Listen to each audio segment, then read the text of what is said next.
Hey y'all, Joe Pallarch Gamble here, back with another edition of The Gamble Rebel. And for those of you that are regulars, thank you for returning. And those of you that are new here for the first time, welcome. I appreciate you checking out my little corner of the net. Basically, I'm a career musician from Canada, and this is a vlog about my exploits over the years, touring, recording, and being in the industry at all kinds of formats, from retail, record store work as a teenager, all the way up to being in signed recording acts and playing internationally, releasing albums, videos, doing press, touring, recording sessions, all that stuff. It's been a fun career. So, it's some pretty neat stories to tell, and I welcome you. And if you are new here, if you could do me a favor, this is a small channel that I'm trying to get off the ground. If you could subscribe below, that would be great. It's free, costs nothing, and you'd be helping a fella out. So today's story is an interesting one. It's a little gloomy and strange, but nonetheless, I'm going to share it with you regardless. I'm trying to lean more towards positive stories lately, and it's been paying off dividends, if I'm honest, because, you know, everybody likes a good ending, happy ending, right? This one is just strange as far as I'm concerned, but give you a little quick background. I played for 7 years, from 1997 to 2004, with the legendary Canadian hard rock band Helix. A cool record right there. I didn't play on it, but I was awarded that from the band for royalty, first and foremost. And also we released that album, Walking the Razor's Edge. We re-released it on CD independently, and I did the touring and press behind it to help sell it. So Brian Ballmer was very cool to give me that award, which I treasure to this day.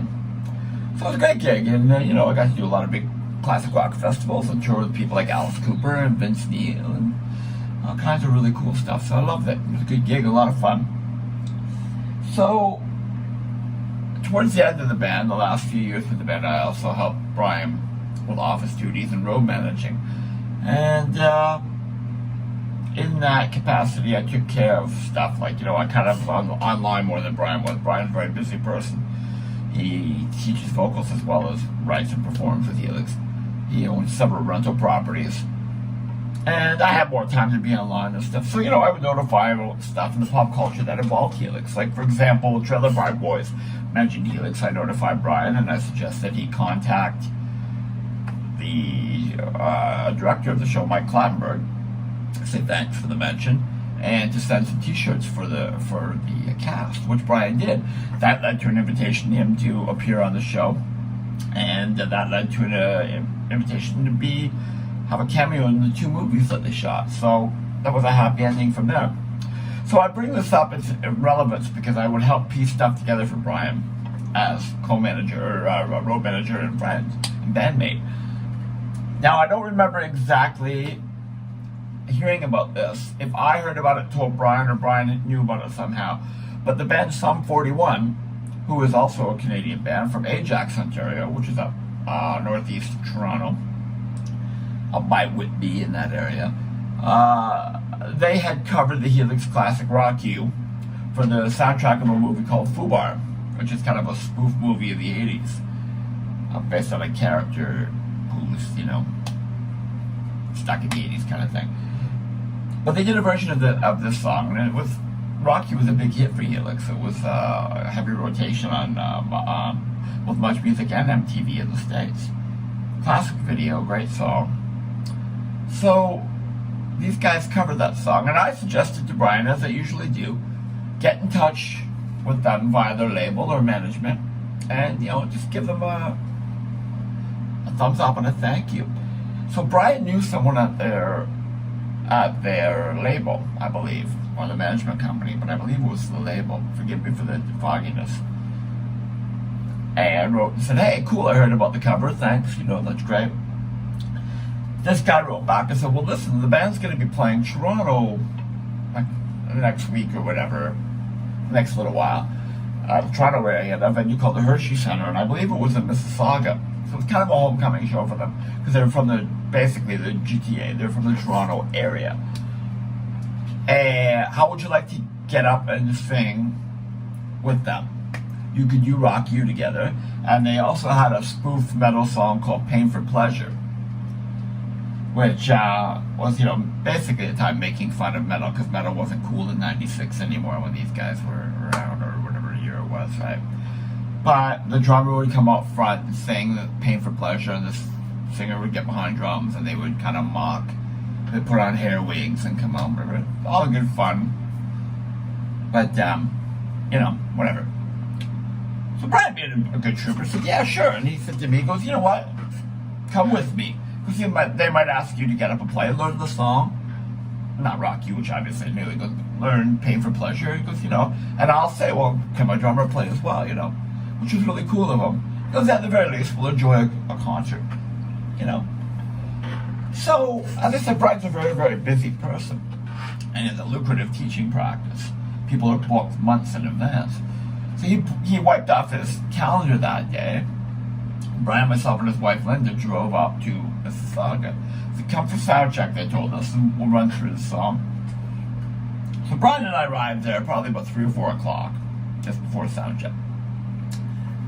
Get out and just see the bus by the venue, and I said, well, I'll take care of this. Got in the road manager mode. I went inside the production office, found the tour manager, and I said, hey, listen, I'm also the tour manager for Helix and also the drummer, and Brian Vollmer's outside. We're ready to come in and meet the band and run through the song. And he says, yeah, we're running behind today, so here's your passes. He gave me a couple passes and stickers, sticker passes, whatever, all access passes, and some tickets for some seats. I said, yeah, just come on in, go to catering, whatever. So, yeah, we're running a little bit behind. So we're outside, and it was a summer day, if I remember correctly. It was a sunny day anyway. And someone went and got the singer and said, hey, come on and say hello, right? And he was just waking up, and it was 4 o'clock in the afternoon, right? Whatever, I'm not judging, I'm a rock and roller, I get it.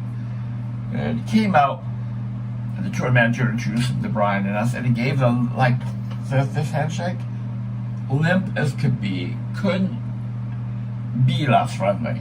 I couldn't be less interested in meeting either of us. Me, I understand, I'm a nobody. But Brian is, an icon in Canadian hard rock music, and you covered the guy's fucking song. So I thought, okay, he just woke up, whatever. Brian and I kind of looked at each other, and he walked away, singing. And the tour manager goes, yeah, by the way, we're running a bit behind. We might not be able to do this song. The guys haven't had time to run through it. And I'm like, what? He goes, well, just come in. We'll do sound check. We'll see how it goes. Brian and I kind of looked at each other. So we go inside, and the band is on stage, sound checking. Except that they've all swapped instruments. And they're just fucking around. And it sounds horrible. Trust me, it wasn't anything productive. It was just wasting time. Well, Brian and I stood there. We're like, okay, so we sat in the bleachers by the penalty box, kind of just off the floor, in the hockey arena, waiting. And these guys are up there just playing riffs. It was horrible. Just not running through Rock You at all or anything else. Just literally fucking around. They weren't even playing some 41 songs. So the tour manager comes over and goes, and Brian always gets his part a little mixed up, but he comes over and goes, listen, we're not going to be able to do the song tonight. We haven't had time. And I go, what? You're not going to be able to do the song? What? What? Incredulous, right? And Brian goes, he said they're not going to be able to do the song. Brian would do that sometimes because I'm hard of hearing. He would go from fucking 0 to 10 with the volume. It's like, okay, that's what I thought he said, but thank you, right? I was like, you're kidding me? I couldn't believe what I was doing. Listen, you invited us, pal. And Brian, I could see Brian's steam coming out of his ears, right? Because they don't have time to run through it. They're up there fucking around. Guys, well, listen, don't be angry. Stay and have dinner with the band. And Brian hands him the tickets back and goes, I came here because I was invited to come here and perform. Right? You just wasted my day. It cost me hundreds of dollars in students, gas coming up here. You wasted my time. And I most importantly, you just fucking disrespected him. So it's unbelievable. So he goes, okay, we'll just calm down, and walks away. I go, Brian goes, let's go. I said, okay, I agree. I decided I gotta take a piss. So I go to the bathroom, and I'm standing at the urinal, and a couple of urinals over is the guitar player, Brown Sound, he called himself. Where his fucking name is. He doesn't even matter, I could give a shit. Dave Batch. So I said, hey man, how you doing? He goes, good. I said, listen, I'm the drummer for the band Helix. Brian Vollmer and I are here. We're supposed to play Rock You with you guys. He goes, oh, really? Acted all surprised, right? I said, yeah. I said, well, listen, it's not happening, but could you come over and say hello before we leave? Like, I'm trying to keep this, I'm trying to smooth over the water. So he said, at least come over and say hello. Maybe Brian and I can get a picture with the guys for the website or something. He goes, oh, yeah, sure. So I wash my hands and I leave. And I'm standing with Brian just outside the bathroom. He comes out of the bathroom and he walks right by us, right back up to the stage. He sees us, walks right by us, completely ignores us, goes on stage and keeps fucking around.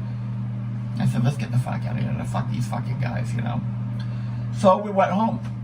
And it was just a complete shit show. Brian fired off a fucking email to whoever it was, his link with this band, whether it be management or whatever. And the guy says, I swear to you, they wanted to do it, and they were supposed to learn the song, and I guess they partied too much the night before and didn't get around to it or whatever, blah, blah, blah.